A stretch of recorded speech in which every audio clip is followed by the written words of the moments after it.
Since they turn the noise, yeah, the mess we make. Machine Bun Kelly get caught in the fray. Facts and logic with a twist of chest. Strip it down to truth, yeah, forget the rest. Humor blows the lies right out of the park. Look beyond the shadows that set the dark. Sparks of laughter fire up the night, bringing clarity where they blur the fight. Cut through the chaos, yeah, the tangled lies.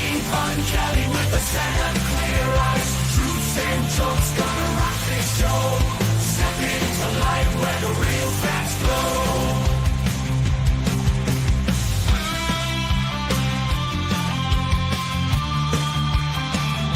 Step into the light. Facts glow.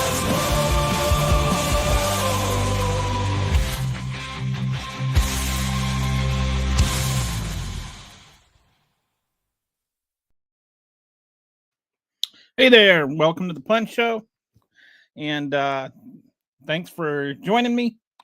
Hope you all had a great Thanksgiving. I know I did. It was my first time ever making my Thanksgiving dinner entirely with fresh milled flour. So I made some sourdough bread a few weeks ago, and then I dried it out, and then I used that to make sourdough stuffing. And I'm telling you, it was good. It was really, really good. So if you haven't tried cooking with fresh milled flour, just want to give that a shout out. And I did a little whiteboard explainer video on why it's good. And there's some links in there that if you want to try it, you can click on. But anyway, enough about that. Let's talk about what's going on in the news. The first thing I want to talk about is the DC shooter, which has first of all, you know, it's a tragedy. There's a woman that is dead, another man that is, you know, struggling for his life, and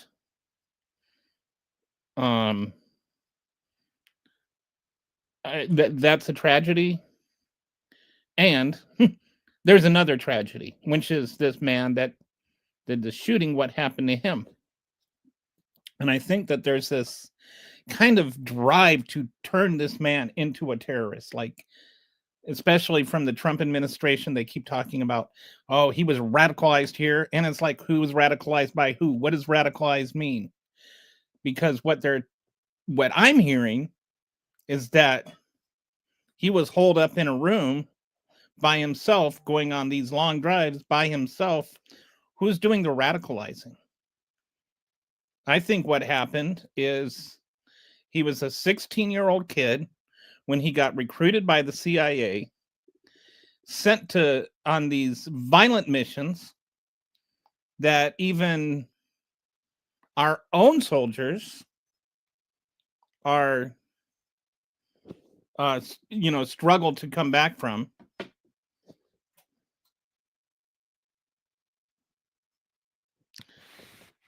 They struggle with PTSD afterward, and we don't give these people any mental health counseling like we give our soldiers mental health counseling.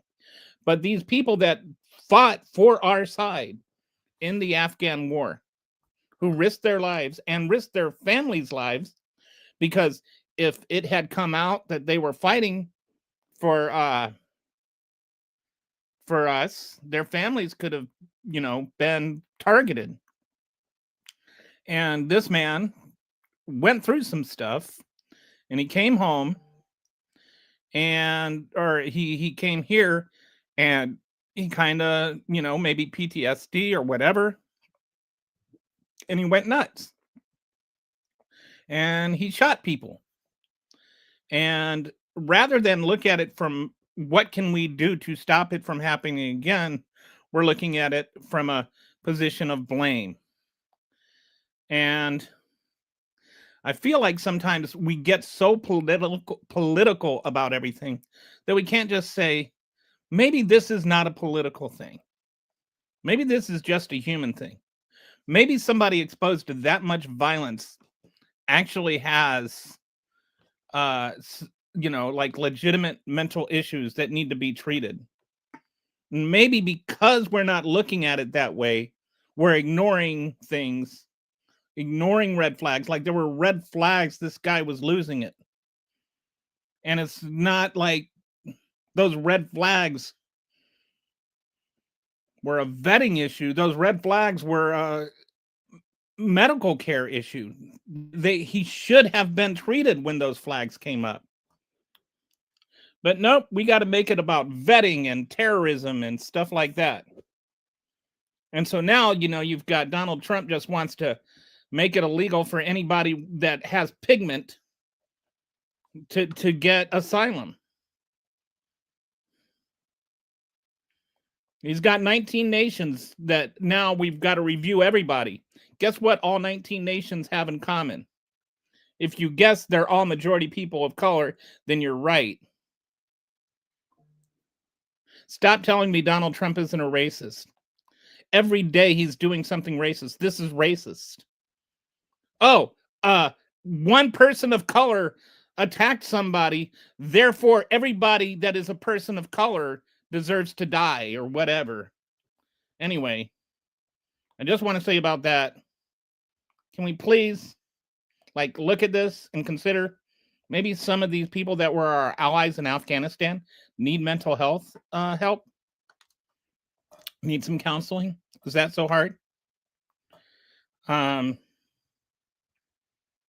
So the second thing I want to talk about is Venezuela. I don't have much to say on this, other than it seems like there's this false dichotomy being presented, where it's either we invade Venezuela or Mercado, resigns, or people are against Mercado. He's got, he's not very popular there right now. He's got 20% popularity. That doesn't mean we can invade him. There's less support for a U.S. invasion even than there is of Mercado. We can't just go around. This is why we're here. So much of why we're here is the U.S. intervening in South American politics and deciding who gets to rule and who doesn't. We have averaged about every 2 or 3 years for the last 125 years, reestablishing one government in South America. It's just, I think it's 45 times or something. I forget the exact number, but a lot of governments that we've intervened. It's not just the fruit factory, the Guatemala, the fruit factory or whatever.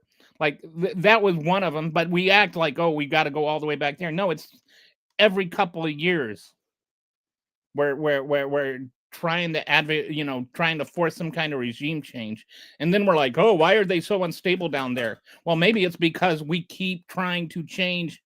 We're taking away their right to autonomy. You can't just go invade in Venezuela because you don't like the leader there. And you can't tell Brazil that they can't prosecute somebody that tried a coup because you like them. Donald Trump is not the king of the world. He didn't get a mandate to rule the world. He's not an emperor. He's president. He's not even, he's gone beyond his constitutional limits just in America. But he doesn't have the right to decide who rules in Venezuela or Brazil or Honduras or wherever. Somebody needs to give him a spanking and set him down and tell him what his limitations are, because he has them, whether he wants to admit it or not. Which brings me to the next thing: the second strike war crime. And this is the thing about this whole Pete Hegseth ordered a second strike.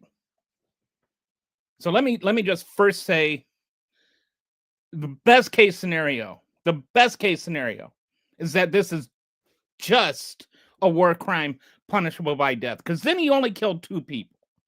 All right. And you've got these MAGAs that want to have it oh, well, it doesn't count as a war crime because there were foreign combatants, and it's like, dude, like, or FTO, they were a foreign terrorist organization. That is why okay, designating them as an FTO is what authorizes us to strike them.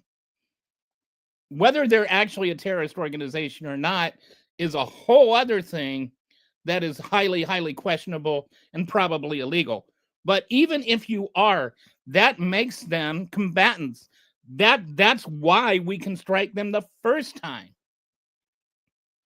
But once we strike, like, if we declare they're foreign combatants and that allows us to strike them the first time, then that means the rules of engagement then apply. And as soon as the rules of engagement apply, striking them a second time when they are shipwrecked and unable to fight back is a war crime. So if the first strikes are legal because they're FTOs and enemy combatants, then the second strike is a war crime. If the second strike doesn't count as a war crime, then the first strike was murder. And there's 83 counts of murder on Hex's record, because then all the first strikes are murder. You can't say that the first strike applies because they're an FTO, but then the second strike doesn't count because they're terrorists. Those two things are mutually exclusive. You either have to have them terrorists or they aren't terrorists. You can't have them the terrorists for the first strike and then not terrorists for the second strike.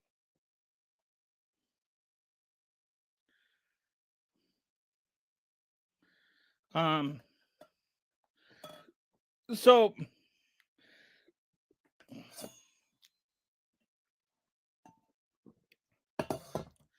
the next thing I want to talk about, which is actually connected to all this, because the whole boat strikes thing is ostensibly to stop the flow of drugs, right? Like, that's the whole thing. Like, oh, we've got all these Americans that are dying of overdoses, and of course the numbers are hyperbolically inflated, and the solution to all these people that are overdosing is not blowing up boats, and all of that aside, and all of that, like, which I've discussed here before. But setting all of that aside, which is valid discussions, right? Like, I do not accept that these boat strikes are legal. I do not accept that, they're smuggling in drugs. I don't think that bombing these boats means that it's going to stop drugs or that drugs aren't coming in here anymore. I don't accept that boats from Venezuela are bringing in fentanyl. Like, there's so many just inconsistencies in this. But it's like, if you talk to the MAGAs, they're just like, oh, well, I guess you just like 100,000 Americans dying every year of overdose then. So let's just talk about that, because in contrast, he pardoned a man named Juan Orlando Hernandez, or he promised to pardon Juan Orlando Hernandez, who used to be the president of Honduras. And he said it's because Hernandez was treated very unfairly.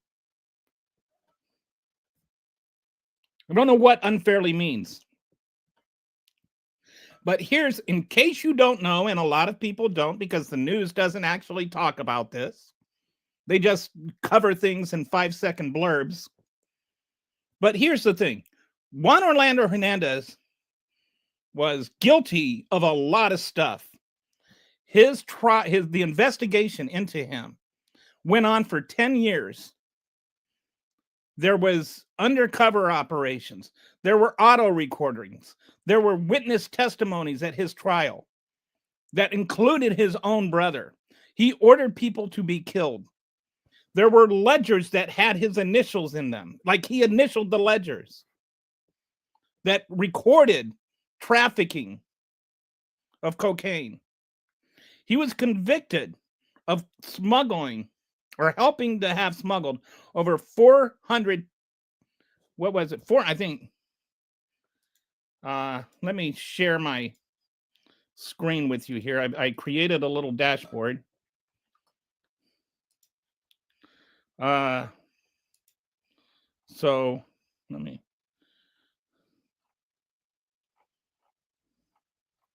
Over 400 tons of cocaine for the Sinaloa cartel.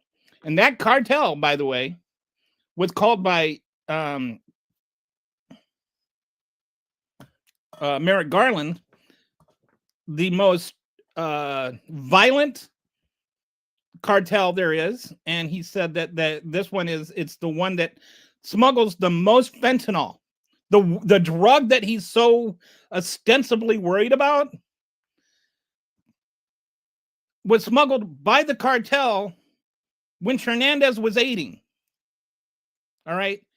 Hernandez was aiding these suicides. There are at least 10,000 overdoses, at least 10,000 overdoses attributable to Hernandez.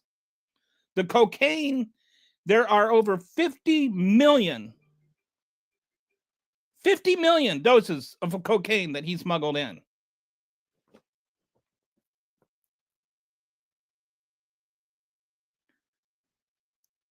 But sure, let's talk about how unfairly he was treated while he was having 2 journalists killed, or all the other people he had killed.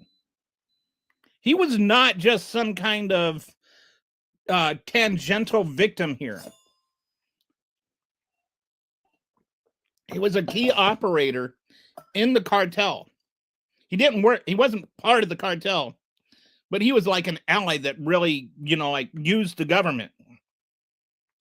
He actually would order the military to kill the rivals of, getting some reflux here, of the Sinaloa cartel. I'm sorry, I don't speak Spanish, and I always mutilate these Spanish words, and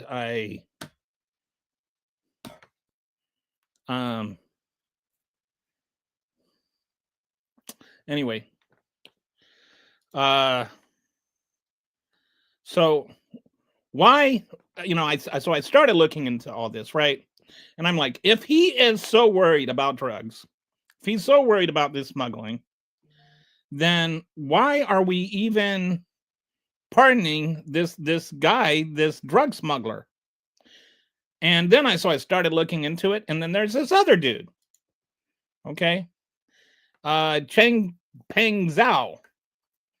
So one of the things Hernandez was found guilty of was helping to launder, or facilitating the Sinaloa cartel's drugs, right? He was helping, to get that in. Peng, or Zhao Chengpeng, he was convicted of laundering money for the exact same cartel through Binance, his Bitcoin. So now I thought, well, that's interesting. He's helping out this same cartel as Hernandez, and Trump pardoned them both. So then I started looking into what is the connection between all of this? Like, is there another connection? And so it turns out that this Binance company is the one that wrote the code for the cryptocurrency that Trump's family has.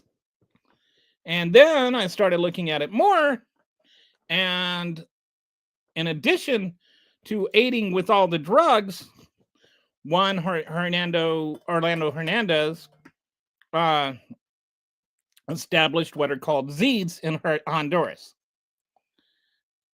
So this is where it starts getting interesting, because I had never heard about these Zeeds. I know there are some people that probably have their more ear to the ground more on conspiracy theories. And this sounds at first like a conspiracy theory, but it's not a conspiracy theory. This is a conspiracy fact.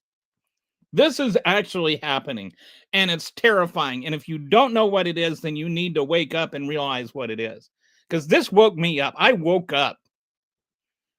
This is actually terrifying. I don't care if you voted for Trump, if you voted for Kamala Harris, or if you voted for the Bugs Bunny. This should scare you. This is terrifying.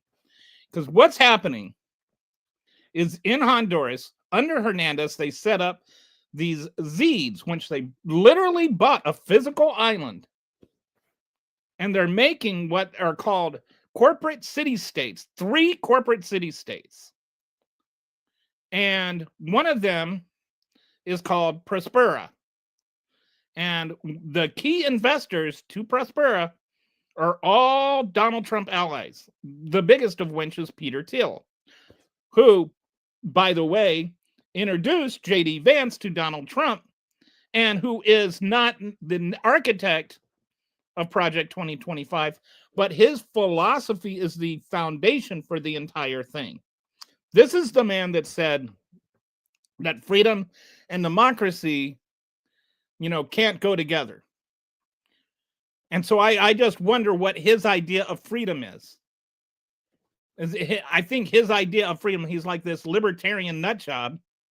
And his idea of freedom is nobody can tell him what to do. And he can just not have to pay taxes or anything. So you've got these corporate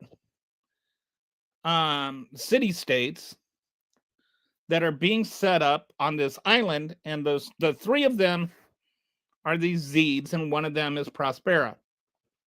And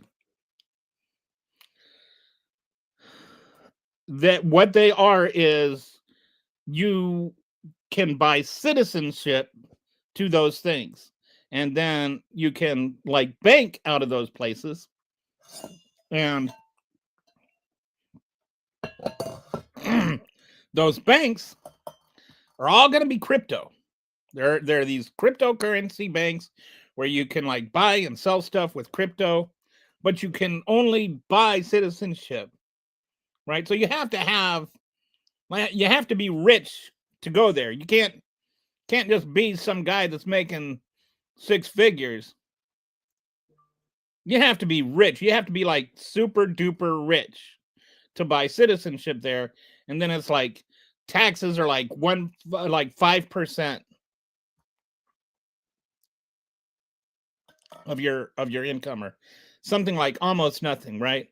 Which is great if all you need to do is pay your little private police force for your own little independent nation that only allows billionaires there. So Hernandez is the one, when he was president, that set up this deal with the Honduras government so that, this island could have autonomy.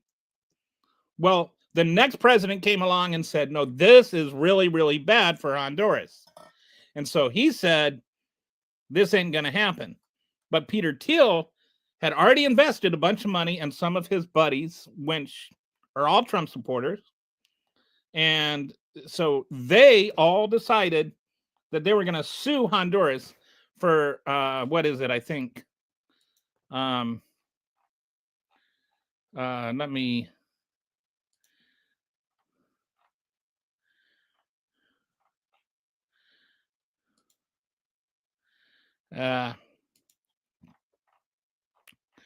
sorry, I can't, it's $11.8 billion, which is 2/3 of Honduras GDP, or a third of their GDP, 2/3 of what they actually generate in tax revenue in a year. And Honduras is already one of the poorest countries in the world. And so basically it's just going to destroy the country if this lawsuit succeeds.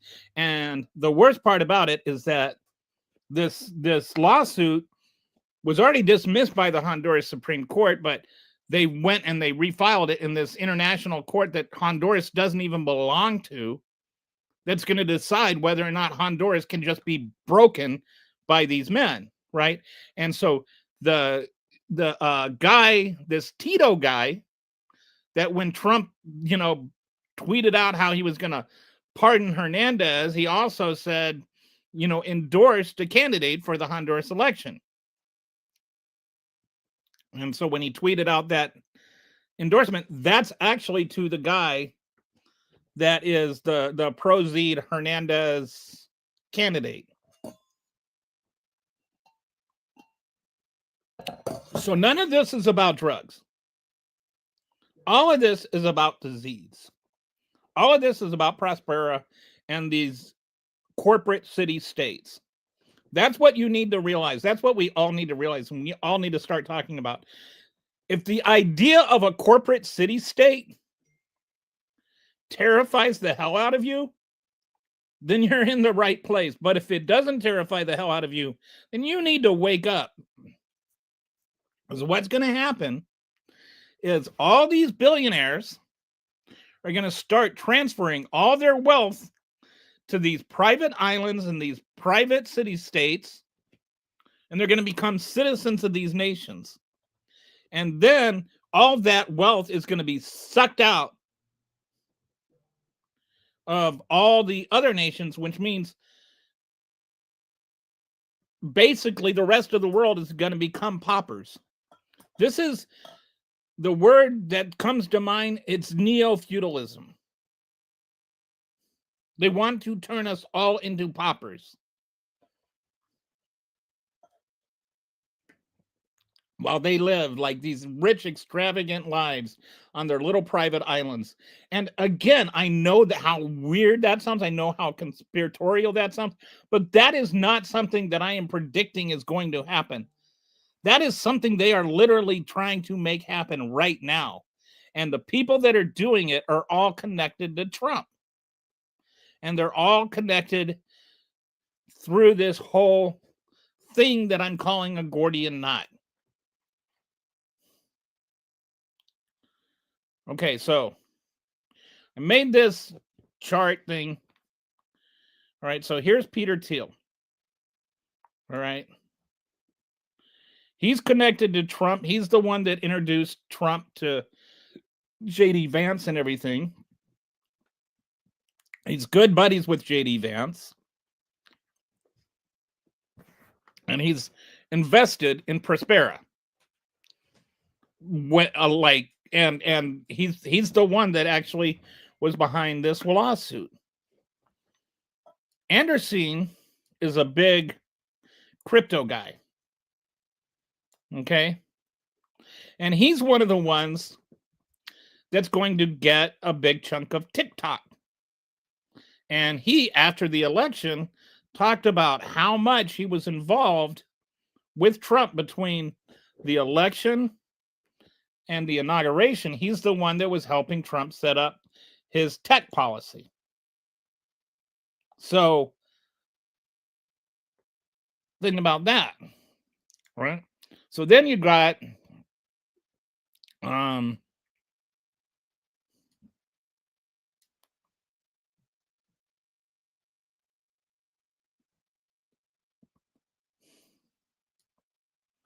let's talk more about the cryptocurrency aspect of this.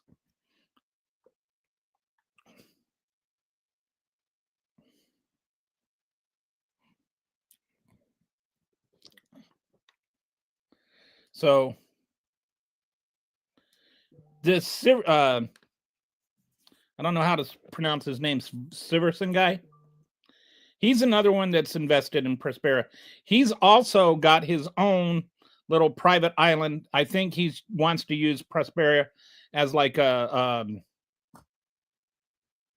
like a experiment. And he's building his own island. I think it's off of like Indonesia or something. He's building his own little tech crypto island, his own little corporate city state. So like just imagine like the future, like where these corporate city states are, with their own little private armies and stuff like that. I don't know if you watch the Aliens TV series on Hulu, but I think it was on FX, but I watched it on Hulu. But anyway, where it's like you've got like 6 or 7 corporations that are basically running the world.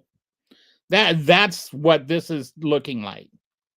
And it's not hyperbole. This is actually what they're trying to do. And these are some of the richest people in the world that are doing it. These are not like just nobodies. They're not just nut jobs. These are actually the richest and most powerful people in the world working together to like to consolidate their wealth and power even more. So the other thing that needs to be talked about is how the cartel, in this case, oh, yeah. The other thing about the cartel, the Sinaloa cartel, is this is the one, if you know who El Chapo is, El Chapo is, the one that kind of made Sinaloa what it is. That was his cartel. And yeah, sorry, Virgil, you forgot your apostrophe. You did your wrong. The see, the war on apostrophes, it never goes away. So anyway, the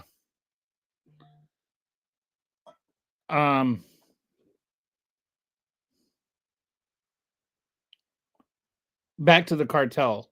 So this Sinaloa cartel with when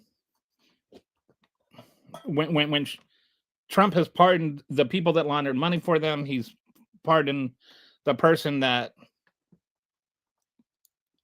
was convicted of smuggling drugs for them.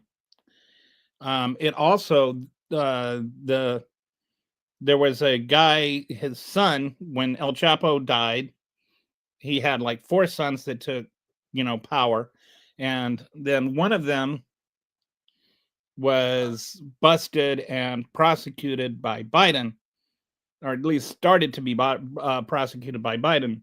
And now Trump negotiated this kind of sweetheart deal with him where he gets 17 family members that, that are allowed to come over here and be protected by the, U.S. And basically, we don't get anything out of that unless, I don't know, maybe he's going to flip on somebody, but that remains to be seen. And it's like, how do you flip on somebody, like downstream?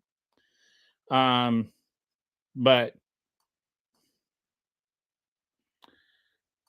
so Trump's DOJ made the deal with him after Biden's DOJ indicted him. So it's like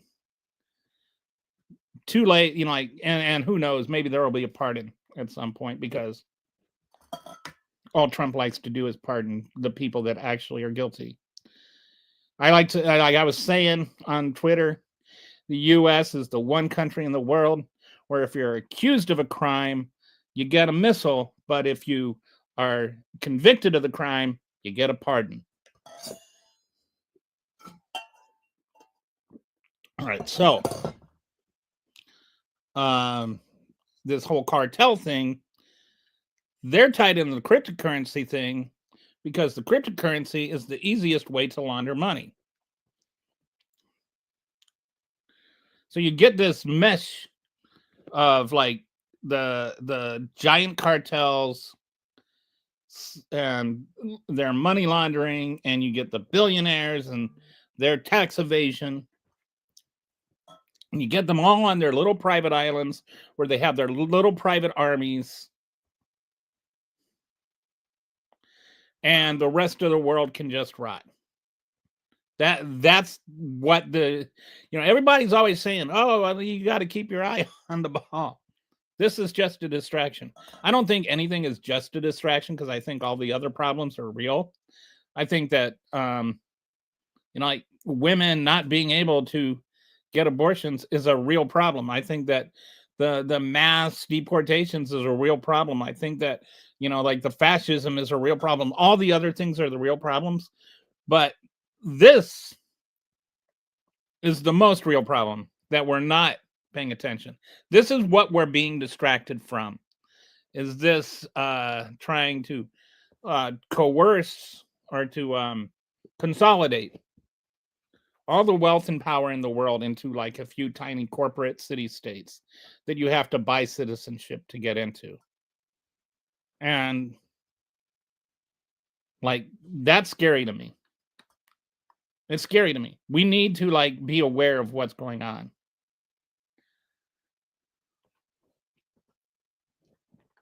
So let me go through this. Okay, so the Zeds. I'll just go. So the key players are Peter Thiel. He lobbied Trump to select JD Vance as VP, and he invested in the Prospera Z project. Major Trump supporter financially and politically. And to JD Vance too. I think he's more of a Vance guy than a Trump guy. So if there is a change in the White House, Peter Thiel's probably behind it. He's the big Vance guy. And don't forget, Vance is the one that like wrote the introduction to Project 2025 or something, or his best friend is, or something like that. Like there's this whole connection thing. Mark Anderson, he's the one that bragged about writing the Trump tax policies. He's invested in Prosperia, and he gets, along with Larry Ellison, the Oracle guy, they're going to get 80% of TikTok. Changpeng Zhao, he's the one that was the Binance founder. He got pardoned by Trump after he was laundering money for the cartel, which is smuggling in fentanyl into the United States. Juan Orlando Hernandez, I talked about him. Olivia Guzman Lopez, that's the son of El Chapo I was talking about. And then Sam Altman, he's another Prospero investor who donated a bunch of money to Trump's inauguration fund. And then Srivinson, who's the one that's also invested in Prospero, but he's also got his own little thing. I'll drop this into the links. But this is a cool little map that I did that, like you can click on any one of the things if you want to move it around and see what those, like this is all how everything is connected. If you don't know what a Gordian knot is, there was a legend that there was this really, really complicated knot that if you could learn to untie it, if anybody who figured out how to untie it, they would rule all of Asia. And then Alexander the Great tried to untie it, couldn't untie it, so he just cut it in half with his sword and said, okay, there, it's untied, and then he conquered Asia. So anyway, we just need to take our sword to this knot. So here's a timeline. So starting in 2023, Honduras repealed the Z laws. Then in April, Prospera filed a $10.8 billion lawsuit. 10.8, not 11.8. In November of 2023, Binance fined $4.3 billion. That was for the money laundering for the cartel that smuggles all the fentanyl into the United States. And I keep wanting, like, this is the biggest cartel when it comes to fentanyl.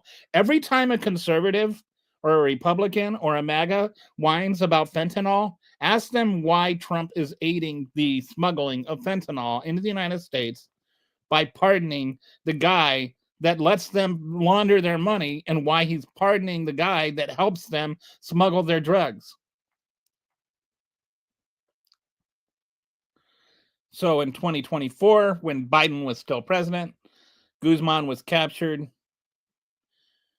in an operation that killed dozens and shootout. Yeah, this was like, there was like all kinds of DE agents that were killed, and like, these are like really, really bad people.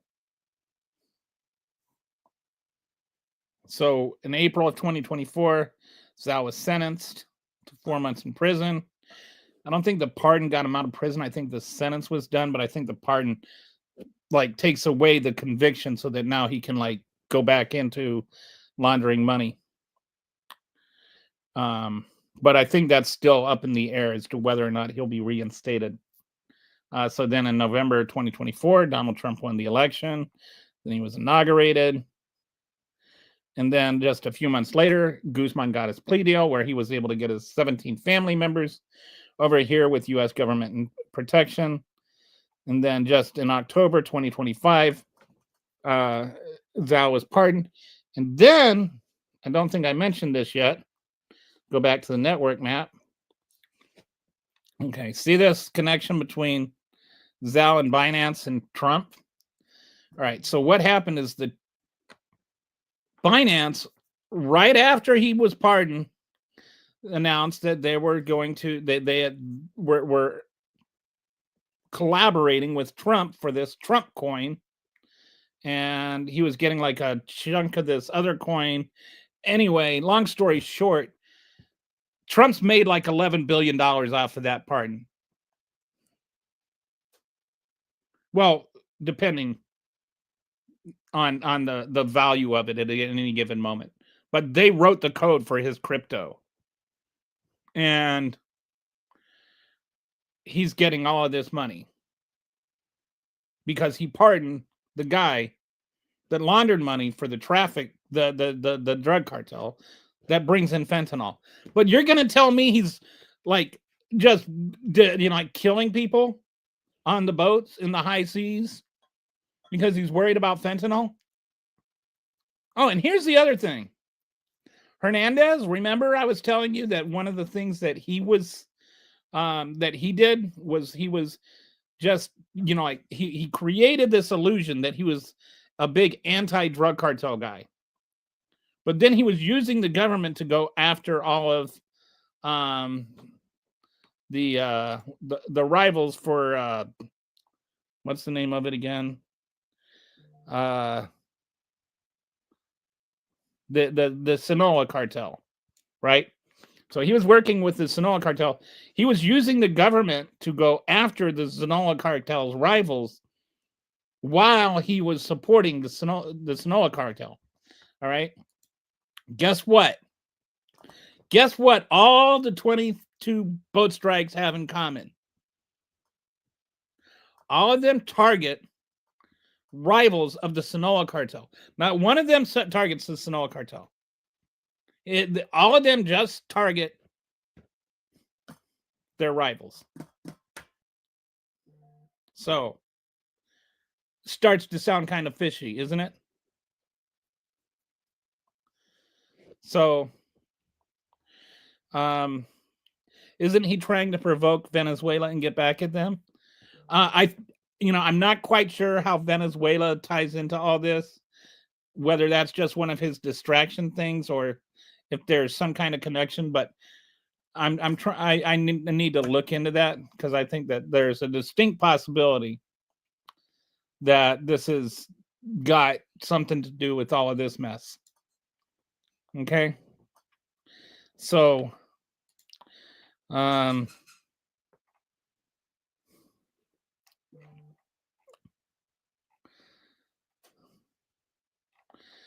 this is like a timeline of how quickly he's accelerating all this stuff. And I just this is the reason I want to point this out. Notice how things are suddenly happening faster, Winches. I think it's a good question about why is he, what does Venezuela have something to do with this? It probably does. And I wish that I could, I wish I were a journalist that had credentials, that I could ask questions. But unfortunately, I'm not. I'm just a dude in a recliner on a laptop. So anyway, this is another map. See if I can make that a little bit. This is another chart.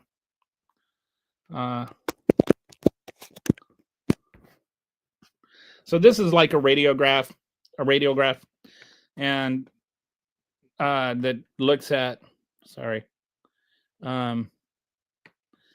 some of the different aspects. This is looking at Peter Thiel, Mark Anderson, and Sam Altman, and how connected they are to Trump in different ways. As you can see, they're all pretty connected in different ways, but like whether they're financial contributions or a tech policy, Trump support, like helping him write how do I like just through extra, like through supporting him through means other than than campaign contributions. So anyway, this is worth like looking at, but basically I just wanted to show this here. These guys are very, very involved with Trump on many different levels. They may not have much to do with each other necessarily, but they're all very involved with Trump. And these are the three guys that own the Prospera. And so that's the Zed corporate city states. So I mean, just think about that. Like, think about a corporate city state. This is the worst, scariest Stephen King novel that you could imagine. This is, and remember, this is they actually floated having reality show for winning a green card or whatever. Like this is like the Running Man in reality. I haven't seen the new movie, but the book. The Zeds are autonomous zones or charter cities designed to operate with private governance structures, their own legal systems, separate tax systems from their host country, private security forces, and business-friendly regulations.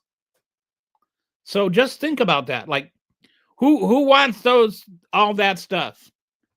Everybody that's rich or doing something illegal. It's like the mob bosses and the drug cartels. They'd love to have like the cartel boss go and live in this private island where they don't have to worry about getting killed or executed or whatever. There's no indictments at these places. None of these will have indictment treaties. This is just like a home, a little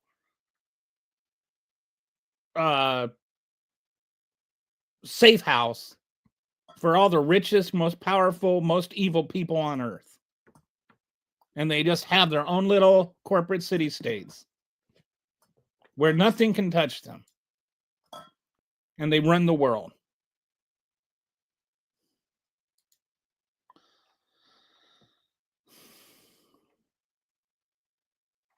So the World Bank Tribunal, that's the court that this lawsuit will be settled in, which may not matter depending on who wins the election. The election was held yesterday. Right now, the conservative, the Trump guy, Tito, he was barely in the lead, but the lead was closing, and there's all kinds of, everybody's claiming there's like 3 people that are all contesting for it, and it's kind of up in the air right now. But in a way, like I was thinking, this could be like the most important election of our lifetime, and we don't even know about it. Because if this goes through, and then the Tito guy will just reinstitute the Zeds, and then we just go down this corporate city state road.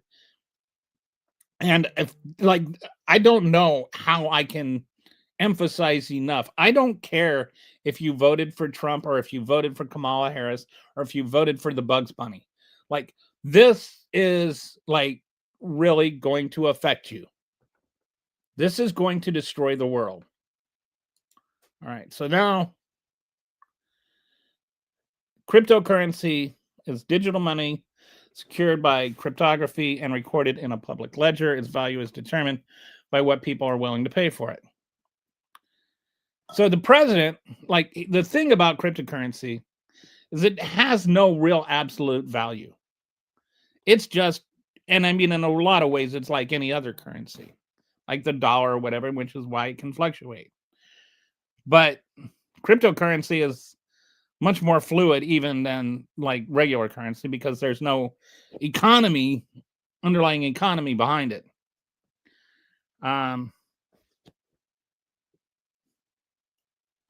So sorry, got some comments here. It's crazy how everything Trump and his propaganda machine fear monger about is exactly what he's doing. It's just like everything he says is projection. Greed and power. Why can't we figure out a way to limit this among humans? We should know by now that power, money, entitlement, and never facing consequences are a recipe for human predators. You'd think. There needs to be repercussions at some point, right? Greed corrupts so many people. A little taste is all it takes for money. You know, like they're saying, power corrupts, absolute power corrupts absolutely. So Binance is a crypto exchange. It's the largest one. They were fined under Biden for the $4.3 billion, which gives you an idea of how much they were doing, right? That's a big fine. Then Trump pardoned them.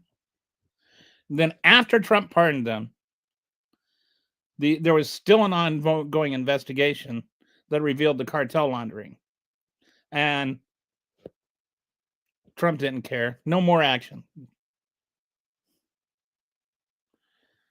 They hosted cartel wallets moving drug proceeds. Platform ignored red flags despite anti-money laundering activities, specifically facilitated Sinaloa cartel operations. And the Sinaloa cartel is the world's largest fentanyl distributor. So this is why these corporate city-states that are going to be, operating off of cryptocurrency are so frightening. It's like, where is the best place? If you were a cartel boss, where would you want to live? Where nobody could ever punish you and where you could launder all your money? Might sound like a good idea, right? And so they would become untouchable. So this is just a contrast. Biden administration, $4.3 billion in criminal charges. Trump administration pardoned the founder, ignored the evidence of cartel money laundering. Stop telling me about how much Trump cares about fighting fentanyl. You don't fight fentanyl by aiding the people that launder money for the largest fentanyl contributor in the world. So this is just a chart showing, like on a scale of 1 to 10, how much Biden did positively to do for it, and then what Trump did against it, and then what he did at the end when he found out there was new evidence. You'll notice there's no bar there at all. That's because he didn't do a damn thing. Okay.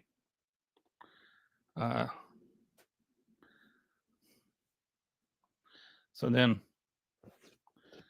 like I said, the Gordian knot, we need somebody to cut it, right? But just think about all of these things that are connected. The crypto connection.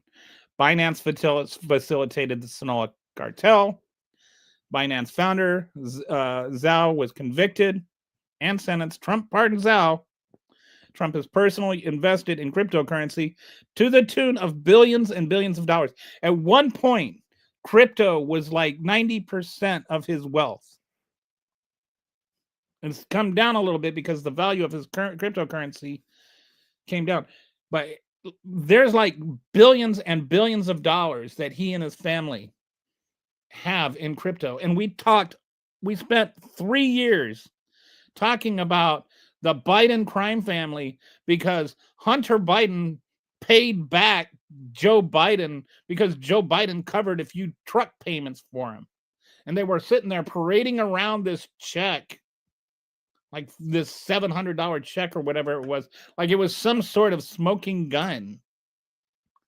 But you've got Donald Trump literally pardoning this person that wrote the code that gave him billions of dollars, and you don't have a single peep from Comer, who couldn't shut up about the Biden crime family. But you got Donald Trump out there hawking pardons to the person who facilitated money laundering for the largest cartel in the world that traffics fentanyl. And then pardoning the guy that aided them in their trafficking, all within a month. But we don't hear a single thing about that. And while he's declaring these organizations, terrorist organizations, and just bombing boats on the high seas and facilitating war crimes. All of it's connected. That's why you need to see these Z's for what they are. All of it is connected. It's all comes together. You see it through this prism, and all of a sudden it makes sense. All of this makes sense. The Z connection, Hernandez established Z's with running narco states. Tech billionaires invested in Z's. Same billionaires supported Trump in his VP selection, in his policies, in his donations. Start looking into how much of this money that's going to his ballroom and his library and his inauguration come from these clowns. Z's ideal for money laundering and tax evasion. Like, you've got Trump pardoning money launderers and doing favors for drug cartels which launder their money through the money launderers. And you've got him endorsing these Z's in an election, and pardoning the mayor, the former president that set up the whole Z thing in the first place. Don't tell me that this is just not some irrational rambling or something. This is pretty apparent. There's connections here. Sonoma is the world's largest fentanyl distributor. Hernandez facilitated 400 tons of their cocaine. Like, that's like, what was it? I think it was 13 entire, if you were to pack 13 shipping containers with cocaine, that's what 400 tons of cocaine would look like. Guzman oversaw the fentanyl operations. The guy whose 17 family members were brought over here for government protection. Yeah. He's the one that was responsible for the fentanyl trafficking. We're protecting the guy who is most responsible for the fentanyl trafficking, while we're bombing boats that aren't even coming to the United States and not even carrying fentanyl. Even if they're carrying drugs, those are carrying cocaine, and they're not carrying them here because they're going away from the United States. But we're going to bomb those boats. You know what they have in common? They are not Sinaloa. Even if they're drug boats, which again I don't concede they are, I concede that they're suspected drug boats, but 75% of the boats that we suspect are drug boats actually end up being drug boats. 25% don't. So the chances of all the boats being actual drug boats, it ends up being like 99.7% chance that at least one of them was not a drug boat. We have killed innocent people. That's a statistical fact. Whether they're all drug boats or not is irrelevant. Some of them aren't. We have killed innocent people, and that's why we have a rule of law. That's why we have not just due process in our Constitution, but the concept of due process in international law, that you actually have to know and prosecute criminals. And drug cartels, whether Marco Rubio wants to call them terrorist organizations or not, are criminal organizations according to international law. Terrorism means something. Terrorism is a word. And it means that you're trying to achieve government change through violent activity. And that is not what these cartels are doing. These are not actual narco terrorists. You can call them narco terrorists. That doesn't make them narco terrorists. It makes you a liar. So you get people saying, oh, well, they were designated narco terrorists. By who?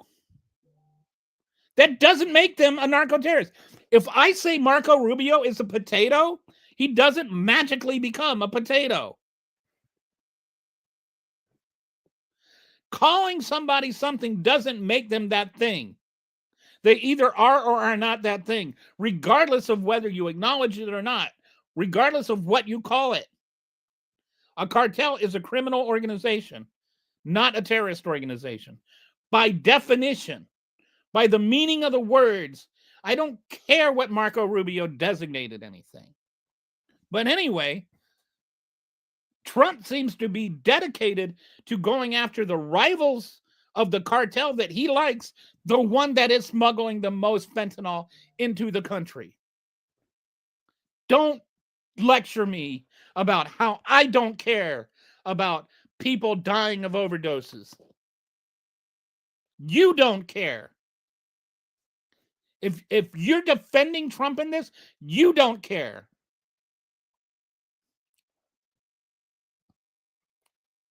So the political connections. Oh, wait, okay. So I'm sorry, back to this, the cartel connections. Snow is the world's largest fentanyl distributor. Hernandez facilitated 400 tons of their cocaine. Guzman oversaw their their fentanyl operations. Binance laundered their drug money. Trump pardoned, protected all of them. And Trump's boat strikes target Venezuela gangs, not Sinaloa.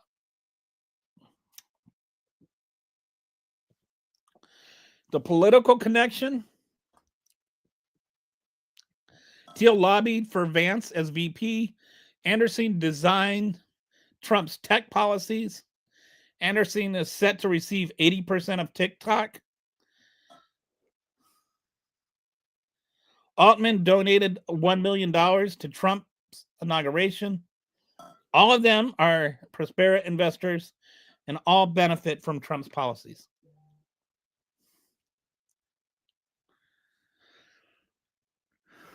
So the Venezuela boat strikes, all 23 of them were from boats that were of Venezuelan origin.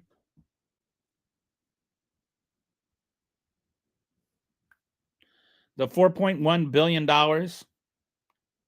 that the U.S. government won't get from Binance now.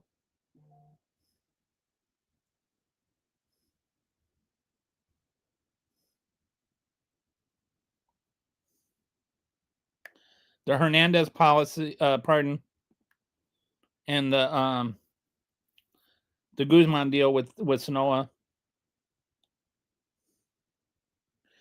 You got Hernandez connected to the Zeeds too, because he's the one that like literally set up everything. So it gets to be the exact structure becomes too complicated. That's why I say it's like a knot. There's so much overlapping that it's not as easy as just connecting this dot to this dot. It's like all the dots connect to all the dots.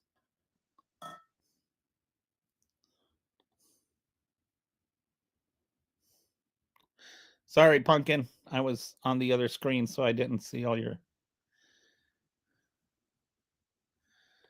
So I'll answer this question. What do you think is going to happen to this country going forward? I'm feeling more hopeless every day. And I don't know what to say. I think I'm starting to see cracks in the Republican Party in this rallying around Trump. I think we're going to start seeing the difference between actual patriots and people that just call themselves patriots. And I think we need to see more of that. There are legitimate concerns here. And I really do wish that, like real journalists would pick up on this and would start looking more into it, because it just seems like there is way too much connected here to just gloss over it and say, oh, that's just a conspiracy theory. You've got the people that are most central to Trump. We've got not only that, we like concerns that even people that are like Republican senators and stuff that are saying Trump is becoming too isolated. It's not just that he's in a bubble, he's in a bubble in a bubble. And the only voices he's listening to are these tech bros and oligarchs and drug smugglers that are just making him billions and billions of dollars. And like, if you find out, like, if it, like, even just the fact that he pardoned the founder of Binance and then made $11 billion off of it, just that one fact should have the entire media screaming. Can you imagine if Biden had done that?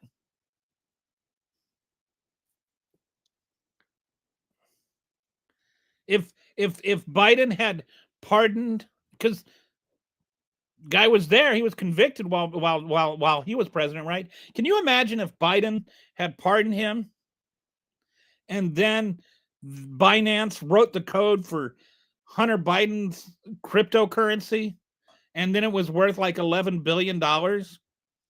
Can you imagine how much Comer would have flipped his wig? Can you imagine the screaming that would have come from the House Oversight Committee? And, like you get, like Nick Martin, take your ass to bed, boy. Like, yeah, okay. Yeah, this is the MAGA response to these things, is not to think intelligently, not to come up with a rational rebuttal. It's just to insult people, because this is how they're programmed. They're programmed. If something challenges the way they think, they have a reflexive action to just attack, because it's like caveman thinking. Just start swinging clubs. Oh, don't attack me with sense. Like, grow up, Nick. Become a man. A man is not afraid to think.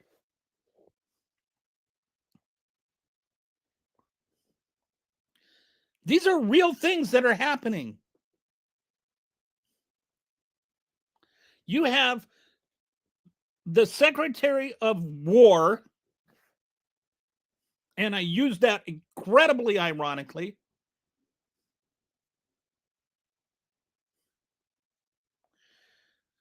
ordering people murdered.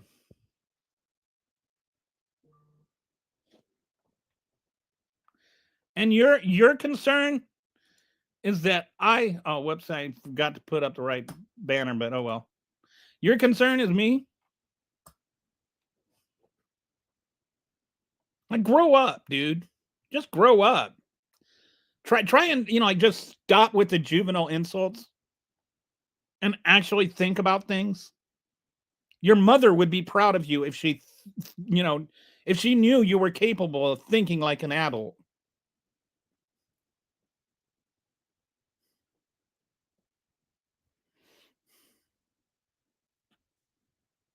And looks like he left. Too bad. So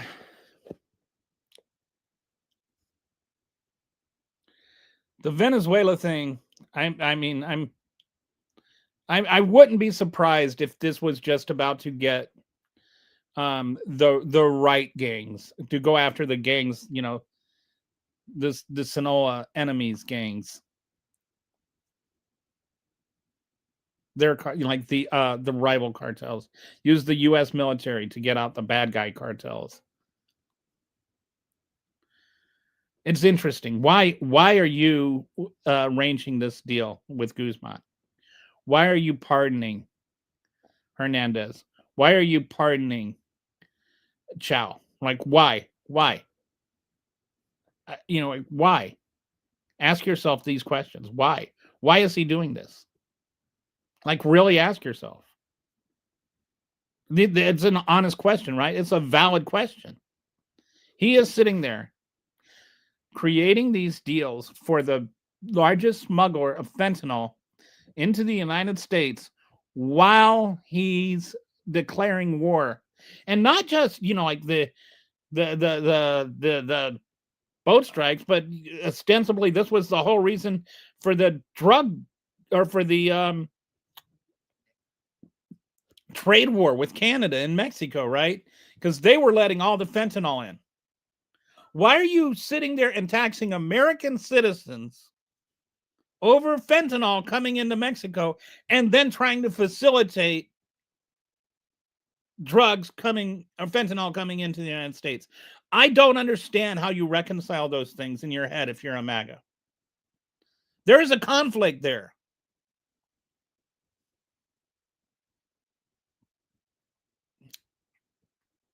Can you stop thinking with your partisan rhetoric long enough to actually think about whether there's a there?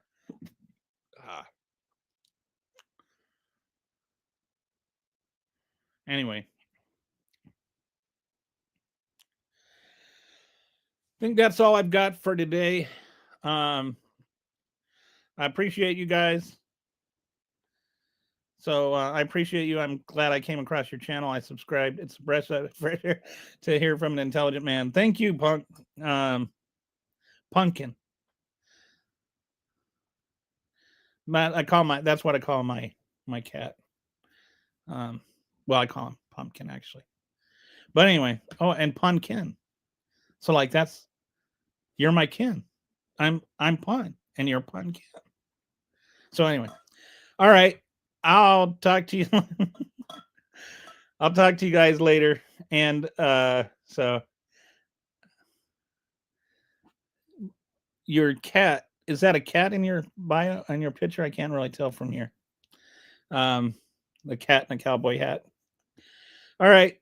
But appreciate you guys. Thanks for watching. I'll talk to you later, and I'll see you online. Bye.